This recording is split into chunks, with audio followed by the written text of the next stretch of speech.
right, Dr. Nay. Well, thank you so much for taking the time out of your busy schedule. I know you're a busy person.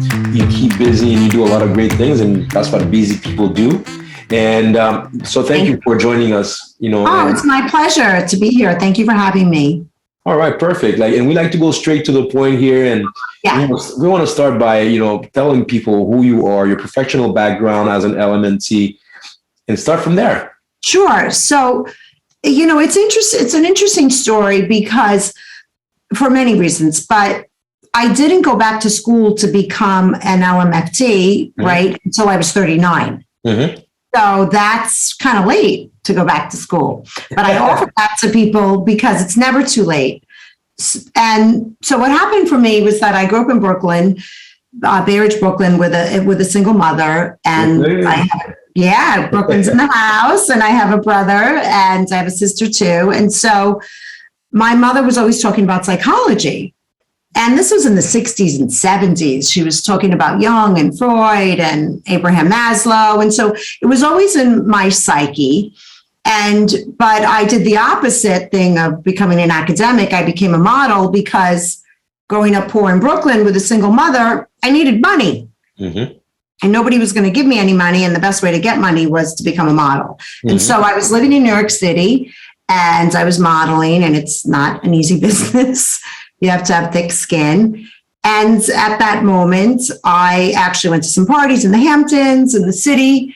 And it was during that time in my early 20s that my ex-husband, the Wolf of Wall Street, Jordan Belfort, he was only Jordan Belfort then. Now he's known as the Wolf of Wall Street because of the movie. Mm-hmm. He became obsessed with me. I was 22, he was 28. And he followed me around, and he had a very annoying, loud Ferrari Testarossa. So what I would always know. And anyway, long story short, he seduced me. We fell madly in love. We had 2 beautiful kids, but it was living hell. Yeah. So what looked beautiful was very hard. And when I met him, it was so difficult and challenging because of our dynamic. I went to therapy. So at 23, I was like, I can't manage this. I am going to go to therapy. Just a year later, you already needed therapy. I think 6 months. Wow. Okay. Yeah. Well, I'm smart in the sense that I realized I was way out of my league. I could not handle this on my own. So I went to therapy. Very smart. Mm-hmm. Yeah. And I think also because my mother had planted the seeds that it was okay. There was no shame because I'm 54. So 30 years ago, people weren't running to therapy, but I was. Mm-hmm. And so I ended up divorcing him at 31, moving my children and I to California. And at 39, I was meditating a lot. And I was in the garment business back then. And I said, you know what? I'm going to go back to school and become a therapist because I want to help people the way therapy helped me. And that's how I became a licensed that's a quick story of what inspired me to become a licensed marriage and family therapist. Then I continued my education and got my doctorate because I just thought it would be cool to be called doctor, honestly. No, because I wanted to learn more. Yeah. So I just kept going because I love to be educated. And also cool because Dr. Nay just sounds very cool. Yeah. Yeah. And there's something, I'm the first person in my family to have a PhD. It took me, 7 years to do all that education, 3,000 hours to be licensed by the state of California. And now I'm going to take the test to be licensed nationwide. And I love my work. Well, congratulations. And I know that's the short version. And throughout the interview, we'll probably go a little bit more. Sure. But the thing that that for me that really impresses me is the fact that within the first 6 months, you realized that you needed help. You needed someone to talk to. Yes. And that's something that a lot of people have trouble doing. I come from Haiti. Yes. A very small country, very traditional in our ways. And we don't necessarily even accept mental illness or even the need of just to talk to someone for even the simplest things. Like it could be for business, it could be for stress, it could be for marriage, it could be for parenting, for anything. And that's so important to have those conversations. But we put this stigma on mental illness and mental health. And that's why, for me, it's like, wow, this is great. And I think, if we define the word stigma, it actually means disgrace, and disgrace means shame. So ironically, I think one of the reasons people go to therapy, aside from the things that you mentioned, is shame. They feel bad, they don't feel good enough, they don't feel worthy, they don't love themselves. And so therapy is a place where you can go. It's 100% confidential unless, you're going to harm a child, an elder, or someone else. So basically anything goes, right? And it's a safe place where you can explore your emotions, your relationships, your ambition, your drive, whatever is challenging you. For me at that time, my ex-husband was very challenging for me because I already saw signs of a drug addiction emerging. And I did not know how to deal with a drug addiction. And he also had a very bad temper. And so I didn't know how to deal with that. And so I knew that I needed guidance in how to manage my life because I was in love with him.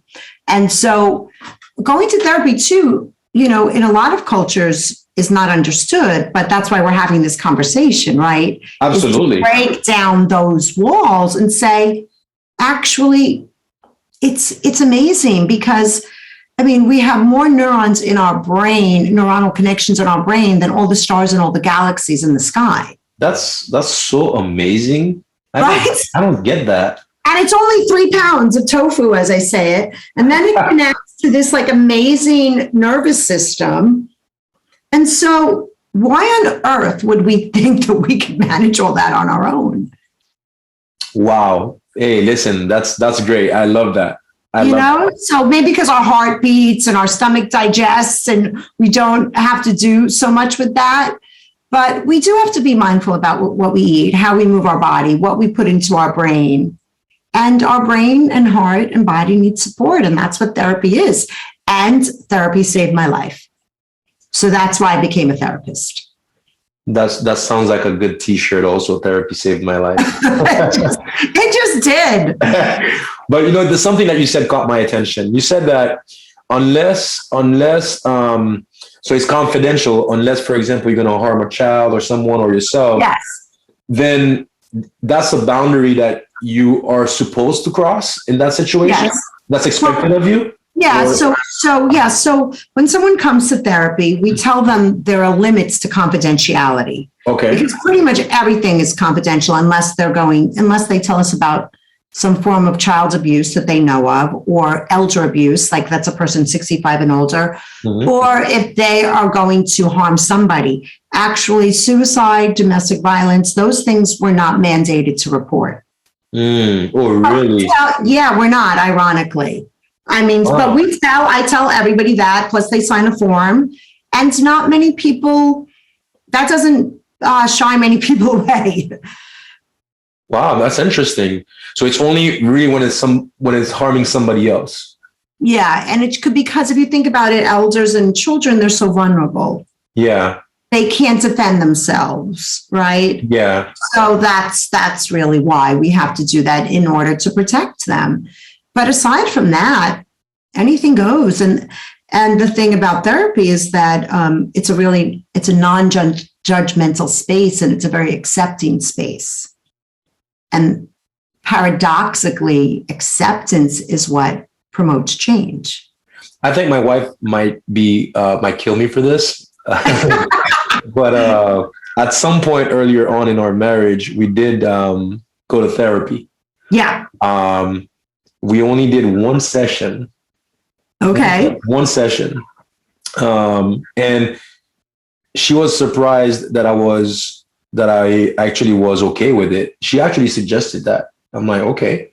And I'm like, yeah, let's do it. And she was like, really? She's like, really? I said, of course. If you feel that we need it, yeah, I'm with it. and I think, talking it out, and I'm not Yeah. going to say that it solved all of our problems right then and there at that moment, but it did offer us or give us a little bit more clarity. And we were able to talk it out after the fact. We're still working on those things. But the thing for me is that, and I know for even you, even more, because that's your specialty. Yeah. It's a work in progress. It's a long-term thing. Oh, It's an yeah. everyday thing. It's an everyday thing. And, first of all, I just want to say good for you. Mm-hmm. I mean, like you said, coming from a cultural background that didn't really embrace it, Yeah. right? You were open and flexible to give it a try and go. And yeah, I always tell my patients, they're like, well, oh my God, Dr. Nam, I'm still working on this. And I'm like, yeah, you'll stop working on it when you're dead. That's it. I mean, it might not be that issue, but it's a different issue, and it morphs into this issue. Or life throws us challenges, right? I mean, therapy doesn't mean that your life is perfect. It just means that you build the resilience to deal with life's challenges. Yeah, exactly. As we've seen with COVID-19. I mean, it's where there's life will always throw us things. If we're living, we're human beings, but therapy gives us tools. And that's what therapy did for me. It connected me back to myself to make a strong enough decision to leave my ex-husband. Right? Because that was a healthy thing for me, 7 years of therapy later. So that's what it's about. A therapist isn't trying to get you to do anything or tell you what to do. It's really a process of being in a space where somebody's not judging you and open to what you're saying and is very curious about you and wants to get to know you. And it's in that curiosity that you get to learn about yourself. That's exactly what happened, I think, and I was able to speak freely, maybe things that I would not have been able to tell my wife, face to face. I was able to tell it to say to the person here. Yeah, it's easier. Sure. It's a lot easier. And she did the same thing. And, I'm sure she heard my side and I heard hers. And we tried to compromise. It's like you said, it's a work in progress, but that's really what we felt and we got out of it, Good. Yeah. I do couples work and it's tough, but I do it. I go into the fire with them, as I say. All right. Well, one of your specialties actually is complex PTSD and somatic therapy. Can you let us know what this is all about?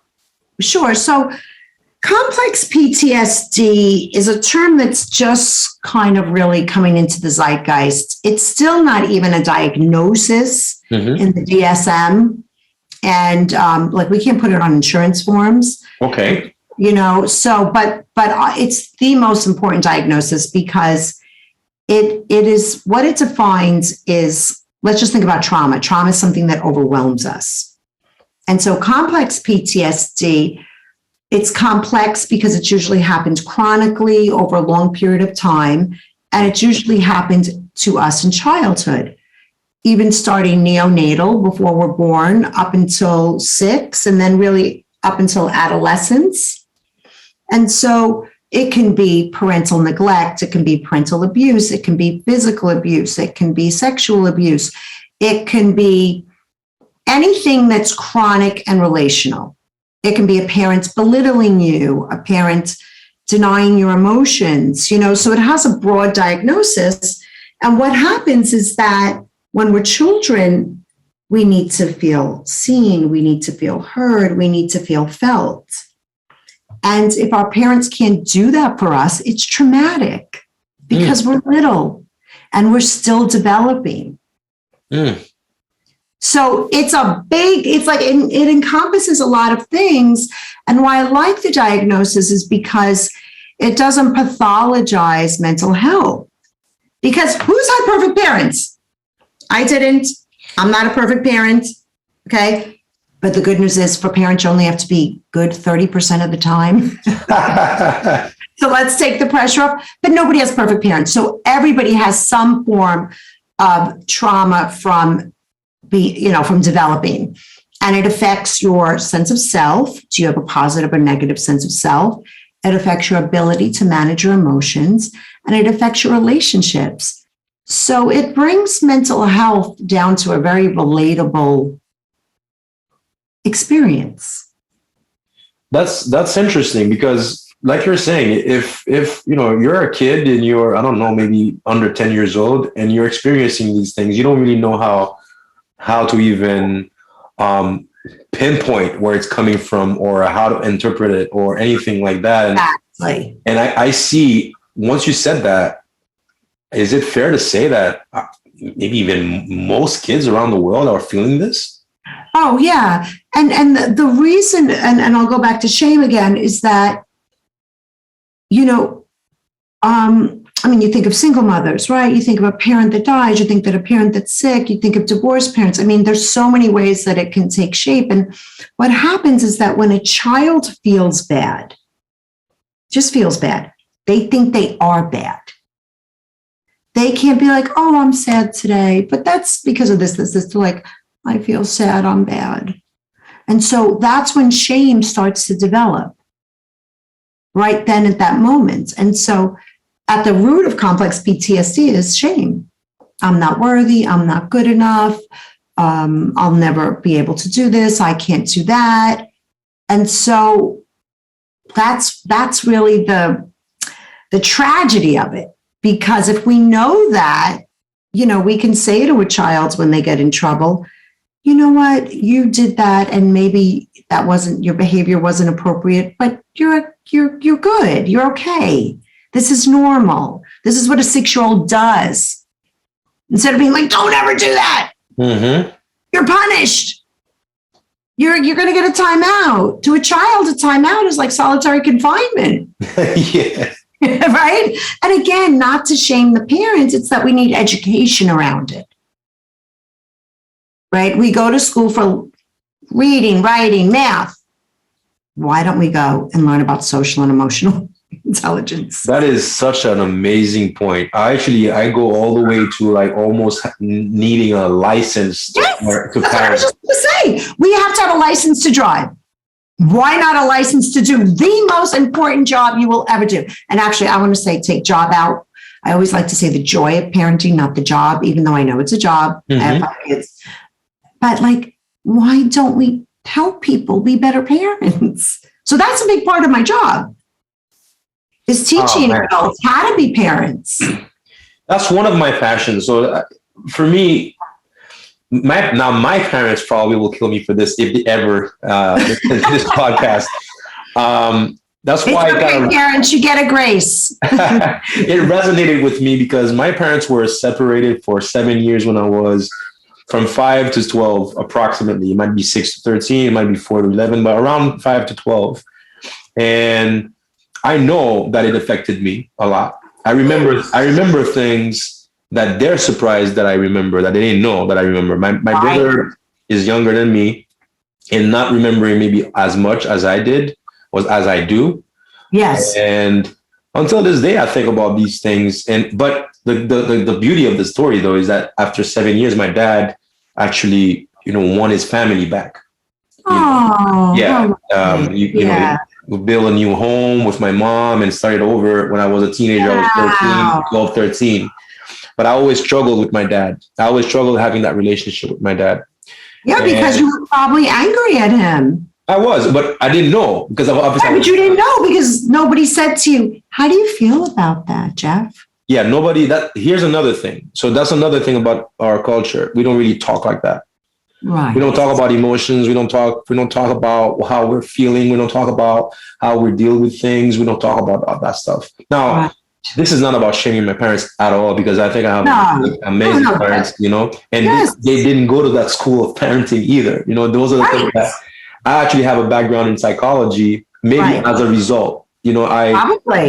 I wanted to learn a little bit more about the psychology of, of emotions, the psychology, of human interaction and all that stuff. Yes. And through that process, I understood myself better, basically by myself and reading and stuff like that, and understanding my background and how now I feel like I'm doing a great job as a dad. I'm very present with my kids. I actually engage in conversation and also emotional conversation with my kids about how they're feeling, about how I'm feeling. And I have fights with them where I don't talk to them almost like, they're my spouse. Right. Because they feel, why are you so sad, Dad? Why are you not? I said, because you hurt me by saying that. And it's true. And because you hurt me by doing this and that. And I want them to tell me the same thing also. Dad, you hurt me by saying this, by doing That's right. Yeah. Be able to have those types of conversations as a result of how I grew up and not really having that type of conversation. So I'm happy. Beautiful. I'm happy we're taking this. That's beautiful. In that direction. And especially, even if we take it, we have culture, we have our personal life, and then we have gender, right? Or whatever. So, I always think of gender not as a sexual orientation, but also too as an energy. Like there are masculine energies, there are feminine energies. And so, masculine energies are more stoic and don't talk about these feelings, and feminine are more nurturing and accepting of feelings. And so, but we need both. We need both. So the fact that you as a man from your culture who grew up the way that you did, not to denounce your parents, but just to say, hey, you guys did a great job. I'm going to take it up. I'm going to level it up. Right. And then your kids will level it up. Oh, and that's evolution. That's evolution. And the fact that, you're talking to them about their feelings and you're saying, hey, you know what, when you do that, that impacts me. How else will they know? That's true. And that's why it's important to have that kind of conversation, that kind of open, relationship. Yes, beautiful. Well done. They're lucky. Yeah. And look, there's something else that you said, and that really struck me again, is the role mothers play as your first love. Mm-hmm. And it's just maybe the words that you use, or I don't know, I just never really thought of it that way. But how true it is, because if you think about that, and I look at my wife and the kids and the unconditional love that they have for each other, and just that's something that I will never be able to understand, because what you guys go through to have that beautiful being come out of your body, to me, it's the most amazing thing I've ever seen in my life. Like I have a video of me seeing my boy. I didn't know where to put myself, and seeing how my wife, going through that pain, and then the minute that she touches the baby, that was the most beautiful moment in my life by far, And so when you said that, all those memories came back, and I'm like, obviously I can't remember that with my mom, but there's a way that my mom touches me. There's a way that my mom looks at me even today. And she did that like last week, actually 2 weeks ago, like the holding my hand and hugging me in a way, like you almost feel like there's nothing else around you. You know? And let's talk a little bit more about that, maybe the foundation of the reason why we are that way. Well, first of all, I really want to acknowledge how beautifully you spoke about that. I was very touched by how you spoke about that. So I want to just pause and acknowledge that. Yeah. And so, well, I guess because it was my relationship with my mother, I was extraordinarily blessed to have a wonderful mother, very imperfect as a single mother. I mean, she gave birth to me when she was 19, but she had her own developmental trauma. She was given up for the first 2 years of her life and lived in a Kuznot, I guess in Europe. I guess she was born in the 1940s or 50s. I can't remember exactly, 48, I think, actually. So she made it such a point to love me. And I think, honestly, I was really the first person that loved her back. So we really had a true love affair, my mother and I. I mean, she's my mentor. She taught me everything. She taught me how to love. When you think about it, from the second a baby comes out, the mother is imprinting on that baby 1,000 times a day, the way the mother touches, coos, feels the baby, changes the diaper, feeds the baby, pats the baby. I mean, every single thing. I mean, they really get, and that's why I became a somatic psychotherapist, because verbal, we're not verbal till we're 18 months old. The left brain doesn't come online till we're 18 months old. So those first 18 months are all about tone of voice, touch, sensory experiences. And so a lot of times when people have developmental trauma earlier than when we can speak, that's why going into the body is so important. And I mean, I'll give you a prime example of this.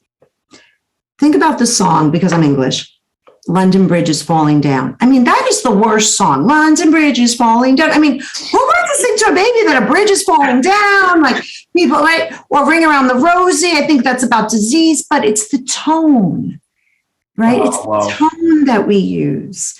And so it's the every interaction that you have with your mother from even before you're born shapes who you become. Wow. And I was just blessed. So what kind of advice do you have for parents that do work multiple jobs, that do have a lot of level of stress, and it's hard for them to cope with all of that while trying to parent, put food on the table, and trying to create an environment for their kids to grow up and be as normal as possible? Yeah. And that's a great question. And, I was raised by a single mother in Brooklyn. So, and she really was a great role model for me in that way, in that she of course, she was stressed out about money. I mean, when she left my father, he gave us no money, and we were on welfare. And so she had a lot of stress, but she really didn't take it out on us, and she managed it within herself. I don't know exactly how. I mean, today we can meditate, we can do different things. But here's the thing that I want to offer to parents is that it doesn't matter how much money you have, what car you drive. Kids don't care about that. I grew up in a small apartment in Brooklyn. I thought I lived in Taj Mahal, Because my mother, when I would feel something, my mother would sit there for hours with me and talk to me about it till I felt better. And so when you give your child time, you're letting them know you're worthy of my time. And time, as we know, is really the most valuable resource we have. Well, that's we don't know how long we're going to be here, right? And we're not here forever. So just simply, even when you're stressed out, of course, it's very stressful times. It's very hard times. Don't judge yourself. Have compassion for yourself. Say, you know what? I'm suffering. The world is suffering. Let me soothe myself and speak to myself kindly so that I can be there for my children. Pause, take a moment, and just notice them. What are they feeling? Oh, you can say to them, you're feeling sad. I used to say this to my daughter all the time. It's so hard being 5. She was like, it's so hard, Mommy. I don't want to go to school. And we would just sit there and hug. And giving your children the gift of conversation and interest and presence. And those are free. Those are free. They're free. And I know time is valuable. And I was saying, like, hurry up, get dressed, eat your cereal. We got to go to soccer. You got to do your homework, right? We get very task oriented as parents. I've been there. I've done it. Own it. However, if you can balance it with presence and, like I said before, the joy of parenting and really listening to your child and not putting onto them what you think they should be, but holding space for them to be who they are and what they're feeling. What they're feeling is actually one of the things that I wanted to talk to you about also, because a lot of times they might not know what they're feeling at that moment. They might not be able to express it. What are some of the signs that, that maybe a child is experiencing trauma for whatever reason? You might be, maybe they're, because what I'm noticing, especially in my daughter, nothing really goes by her. And she notices every single thing. So, for example, if I am abusive towards my wife, which I'm not, but if I were to be, for example, even let's say one time I explode for whatever reason, the stress is too much. Because you're human. And I do something or I say something in front of them, I'm sure that she will definitely see it, but might not be able to express her feelings towards that. Right. Is there any specific thing you can tell that you could look for in a child that's not unable to express their feelings? Yeah. So, I mean, a lot of times, especially when we're younger, and also as adults, I mean, the body doesn't lie. We can read the body. And even for children, because they don't always know what they're feeling. And so if you say, what are you feeling? They say, I don't know. Well, where do you feel it in your body? Oh, my throat feels tight. Oh, is that sadness? Or my chest feels tight. Maybe you feel shame or anxious. Or if if they have butterflies in their belly, they usually social anxiety, fear of rejection. Or if they feel angry, right? Because they start acting out. So you can start to, I have a saying called name it to tame it. And so if they tell you what they're feeling in their body, you're connecting them to themselves, which is great. And you're helping them figure out what they're feeling. And again, that just takes time. So sadness, shame in the chest, social rejection it's not that difficult, right? Anger usually in the limbs, or fear if they want to run, right? Wow. And so let's not shame them, and let's say, oh yeah, that's hard to feel that. I think sometimes parents feel that if they validate their children's feelings, they'll stay stuck in them. No, validate them, they'll ride them like a wave and they'll go away. But it's when you say to them, oh, you don't feel that. Big boys don't cry. Really get over it. It wasn't that bad. It wasn't that bad. You can't say that to a 6-year-old. I mean, I'm sure I've said it, right? But learn from me. They're 6. They're 7. We've said that. I've caught myself. Yeah, we've all said it. Yeah, I'll go even worse. When they're 2, and from 2 to 3, when they start touching everything. And at first I was like, and I read that in the book after the fact, actually, before my right. second daughter, my second child. And that's when they develop their sensory. Yes, they're tactile. Like, yes. That's the reason why they touch everything, because that's how they're starting to experience that. Yes. I'm like, how stupid of me. Their fine motor skills. Right. Yeah. I'm like, how stupid of me to not. I can't. I'm not. You have to learn it somewhere. Right. But it's normal, and I caught some other parents say that once. Like, hey, by the way, do you know that that's actually part of their growth process?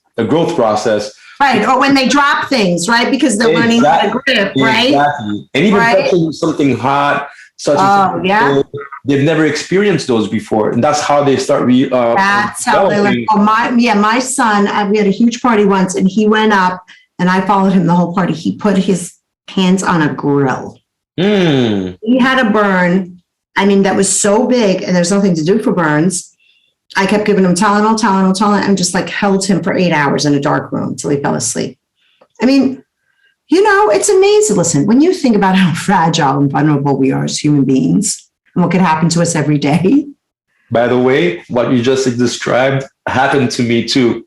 Oh, except I wasn't. That's why you made that thing, yeah. Except I wasn't 2. I was 42.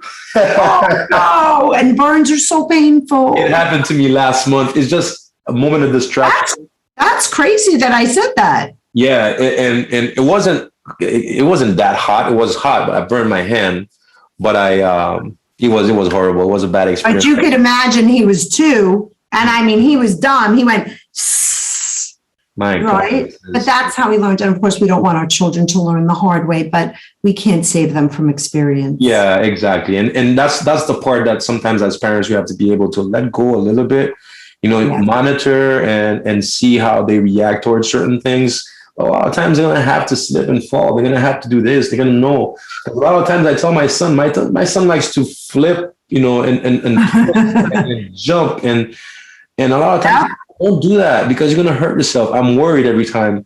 But once he falls, and he's happened before, and hurts himself, he looks at me in a way where I don't have to tell him. He's like, yeah, Dad, you're right. Yeah, but and you bring up a very important point in that as parents, there's 2 pieces of loving. It's quality of connection and giving children space to be who they are.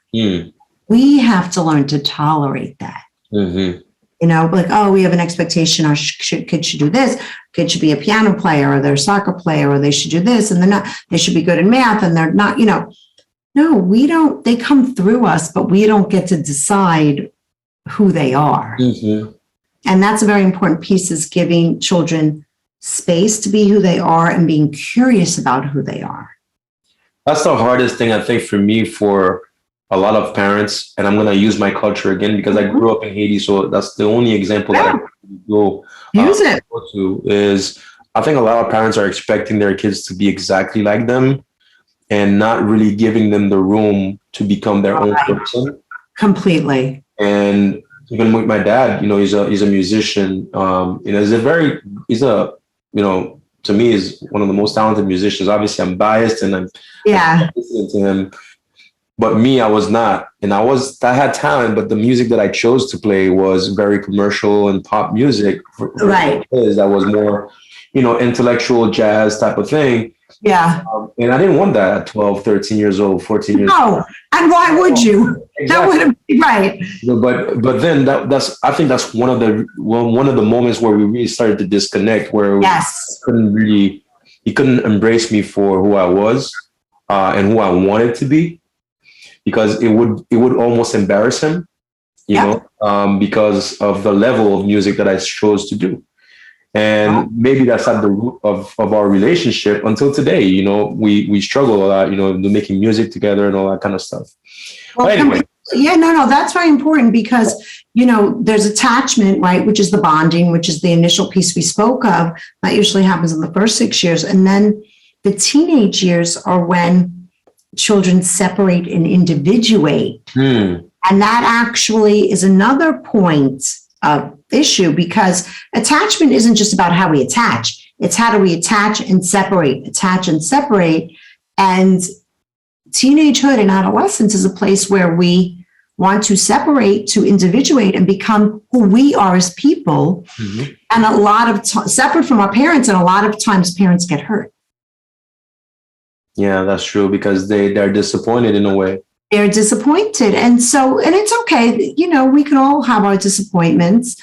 But it's okay, because inevitably giving your child the space to be who they are is the biggest gift you can give them, right? It just is. And my son, here I'm this white chick. My son is a rapper. Okay. And he was like, Mom, I want to rap. And I was like, go for it. I grew up in Brooklyn, but I don't know shit from rapping. I like disco. I like Donna Summer, God rest her soul. So, and he's good at it. And he loves it. That's awesome. That's good. Right. And my daughter's a therapist. So, I didn't make her be a therapist, but I love them both equally. And that's both of their paths. Yeah. And was it bumpy? For sure. Did they drive me crazy? Of course. But that's the point. That's the ride that we chose to take. It's the joy of parenting, like you call it. One thing that I forgot to mention that also part of my culture that I would maybe suggest for parents today to try to do. One thing that I really cherish from those moments is that every night coming from school and from work, we had dinner at the table. Oh yeah. And that 1 hour that we spent together, whether we spoke that night or didn't speak, whether my parents were fighting or not, or right. not fighting, like sick or whatever. Yeah, whatever was happening. Yeah. Or maybe ignoring me or me ignoring them or whatever. But the dynamic of sitting together, the four of us, and eating every single night, and even on Sundays, inviting friends over to sit at the table and talk and enjoy the meal. Back then, there were no cell phones. There were no distractions. As a matter of fact, when somebody used to call me, if my friends called me during dinner time. Oh, you couldn't talk. No, my parents would tell them, no, Jeff is at the table right now. Yep. Me too. I had dinner with my mother, and then she remarried stepfather every night, and my kids, we both had dinner. Yeah, that's important. That's a moment where maybe, I know it's very difficult. Maybe you can't do it every night for a lot of families, but as many times as possible throughout the week, to make it a point. Even me, I'm saying it now, I don't do it as often as I should. Even if you can't have dinner, have breakfast, right? Oh, breakfast we do. We do. It doesn't. It's a meal. I think it's a meal. It's a time of pause. It's a time of connection. It's a time of food, and it's really, it's important. It's really important, and you know what? We have to make the time for that again, because if we don't make time for children, we send them that message. Yeah. And so I know it's challenging and it doesn't have to be every night, but few nights, because trust me, they're going to leave. Yeah. You don't get to do it with them. But the time thing is what to me makes it, that's the most important thing. You could pay your way through a lot of different things, when I'm talking about parenthood, but you can't. The time that you spend with them, but not only just the time, but the presence, being present during that time is what I try my best at, to give to my kids. Something tells me you succeed. Just your intention is there, right? The intention is there. Yeah. My kids, I travel a lot. I've been traveling a lot last year and starting again this year. And my son, one time, he was giving me a weird vibe. And I asked him, what's going on? He's like, well, you're traveling again, like tomorrow. Oh, I almost wanted to quit my job. Yeah. He was going to miss you, right? No, this one is 7.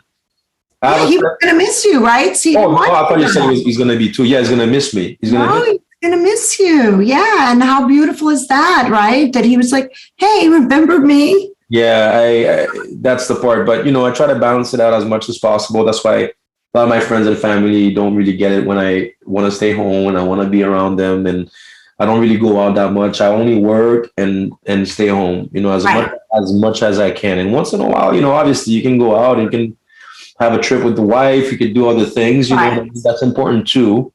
Of course. Try to stay as much as possible as you can, as much as you can around the kids. Yeah, and they're fun. They are. I mean, my kids are grown now. And, when I first met my second husband, we had 4 under 6 and we had a 13-year-old because he had 3 and I had 2. So we were modern day. Wow, nice. And I loved it. That's awesome. It was fun. I mean, it was total chaos. Yeah. But it was fun. And they all get along and they're good friends. And now they're having babies, right? So it's fun. We have a baby now. We have a 6-month-old. So that's our. Oh, wow. So you're really busy. That's our third. And she is the cherry on top. She's the glue. It was not planned. So when it happened at first, I was, I'm not going to use the word devastated because it was just a moment where it was not supposed to happen because of what we had planned. Right. But it turns out to be the biggest blessing. Isn't that? Yeah. Their kids are great. I mean, they're just, they make everything make sense. Yeah. Right?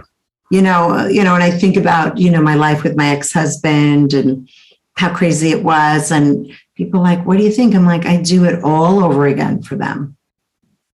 Wow. I do it all over. They're amazing. They're my best friends. My children are 28. My daughter Chandler, my son Carter, he's 26. And then I have stepdaughter who's 35 and another stepdaughter who's 28. I mean, they're my best friends. Yeah, that's awesome. And you trust me, even though, there are moments I want to kill them, of course, but you get what you give. Yeah. It's very simple with, and that feeling tone of warmth and kindness and acceptance and respect. We must respect our children. They don't just have to respect us. Yeah, absolutely. Oh, that's such an amazing point. That's so important. They're human beings just like us, and we have to respect each other. That's right. That's right. And trust me, what you give to them, you will get back tenfold. When my son comes by me now and kisses me on the head, hi, mama, how are you? It's the best. Yeah, it is. Yeah. Now, so to these parents out there, like, don't give up. We know it's hard. And, there are resources, Google, how to parent, go to Mind, Body, Green, go to different websites, join groups, talk to your friends, read books. You can learn. Yeah, I think it's an important thing to do is to learn and read books, ask for advice, because it's the most important job you'll ever have. We're shaping young minds. We're, basically we're participating in the types of society and communities our kids are going to grow up in, so we all have a role to play, Right, we do. I want to talk to you real quick before we leave about Trauma Bond Free ebook. Yes. And also, I guess we all know the inspiration behind all of that, but can you tell us a little bit more what's behind it and who is it for? Sure. So, so when I got my master's, so I don't know, I guess it was maybe 12 years ago I finished, and I'd written my thesis about my time with my ex-husband because and this was before the movie was written or he had written a book, because my time with him was very extraordinary in that we were very young, we fell in love, and we had a lot of archetypal themes happen. We had greed because he was very wealthy and what that looks like. He was a severe drug addict, and I was a young girl, naive, and I was in this world that I had no idea how to get through. And I fell madly in love with him. It was very quick. We had 2 children. We experienced a lot. And when that happened, it was so traumatic. And I had never been through anything like that before because, as I explained, I didn't have a perfect childhood, but I had a kind of nice childhood. I grew up in Brooklyn. We played on the street. My parents were divorced, but it wasn't terrible. And so I did go to school. Like I said, I went to therapy, then I went to school. And then a few years ago, as a therapist, I'm working with people in the clinical room, right? And a lot of these women are coming in with the same stories that I had. I mean, not exactly the same, but stories of where they had met a person, believed that the person loved them, trusted the person, and then once the person kind of had them, everything turned. And the person became a different person and became abusive and controlling and unkind, all in the name of love, but then they were stuck. And then people would judge them for staying with this abusive partner. However, when you're a kind, empathetic, compassionate person and you've fallen in love and you want it to work, it's hard to leave. And so I saw this cycle over and over again. And then this term, I think it came out in 2006 with Patrick Carnes. He wrote the book, The Betrayal Bond, but really nobody used it. So now trauma bonding is a term in the zeitgeist. And it really, we only started to use it in psychological terms a few years ago. And I just saw the need to name it. And I figured, it's never fun to go through the trauma that I went through with my ex-husband. And then to have it made into a book and then a movie where I had no voice about it, I think was the ultimate form of gaslighting. But I figured instead of sitting here and having a pity party, I'm going to make use of it and I'm going to make meaning of it. And so that inspired me to write the book. And I wrote a digital copy and that can be purchased, but then I got a publisher and now I'm actually really writing it. And so I must be a masochist because writing is very challenging, but yet I want my story as the inspiration, but really I also use many of my cases that I continue to work with today to explain what a trauma bond is. It's bonding to a person that manipulates us or hurts us and betrays us, and we stay bonded to them despite the abuse. But then it's also, so that validates these readers' experience, and then also how to get out. How do you get out? What does it look like? And what are the benefits of going through that and coming out the other side? So, listen, nobody grows up and says, I'm going to be a trauma bond whisperer. No, when I was 6 in Brooklyn, I didn't think that was what I was going to do, but I'm good at it and I love it. And I help a lot of women deal with very narcissistic, Machiavellian, psychopathic men and help them get out and not just help them, but help their families. Because as we were mentioning this through this whole podcast, this behavior affects the children. Then they learn that behavior and then that behavior perpetuates.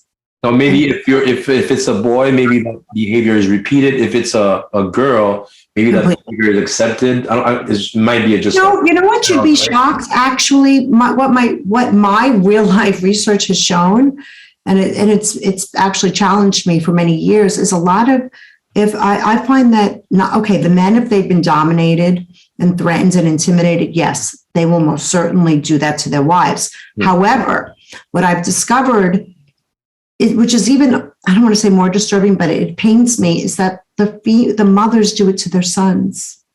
And I couldn't quite figure it out for many years. And then one day I was like, wait, that's what's happening. They are doing to their sons, because they don't do it to the daughters. Again, if you go back to that energy piece about masculine, they do it to their sons. I was like, why are all these lovely women who want to be great moms, who are abused by their dads, abusing their sons? And it's a real pattern. So my work, I feel, I help the women find their agency, autonomy, self-love and respect, get out. But also I want to help the children. We've got to break these intergenerational patterns of trauma. We have to stop it. And this is my mission. I didn't think it would be my mission, but thanks, Jordan. I always say the wolf was my Buddha, because he guided me. Yeah, and now it results in helping other people. How can they find the book, Dr. Nate? So they can go to my website. I think it's Nadine Macaluso or Dr. Nadine Macaluso. Or I have a really great, in the notes. Yeah, they can Google me. And I have a really great Instagram account, Nadine Macaluso, which I post every single day. A shout out to my beautiful assistant, Clara, because I'm 54. I'm not a digital native. So my 28-year-old assistant does an amazing job. And we are dedicated to breaking the stigma of mental health. We are dedicated to helping people be trauma bond free. And, we just want to spread the love and our education. She's going to school to be a therapist too. Nice. Thank you so much, Dr. Nate. This was an amazing conversation. And thank you. I learned so much. I will definitely be an advocate for your book and for your services and for you as a person. Maggie told me that. She's like, listen, trust me, she's an amazing person. And one last quick question, maybe you can one word answer. How accurate was the movie? Very. Wow. Okay. Yeah. Okay. Yeah. Not in regards to my role, but in regards to him. To him. Okay. Yeah. I mean, me, I was more one-dimensional, and that's okay, because it was his story, his creativity. So, but that was okay. But very accurate. Very accurate. I think Leo did a great job. Leo did a great job. As usual. I love him as an actor. No, listen, it is what it is. We all lived, we're all on the other side, and then it's our duty now to help. There you go. Well, thank you again. Have yourself a Jeff. We hope to be in touch. And then Yes. Well, now I know we're neighbors. There you go. I look forward to meeting your family. Thank you. We'll have to do that. Thank you. Okay. Good night. Thank you. Good night. Bye-bye.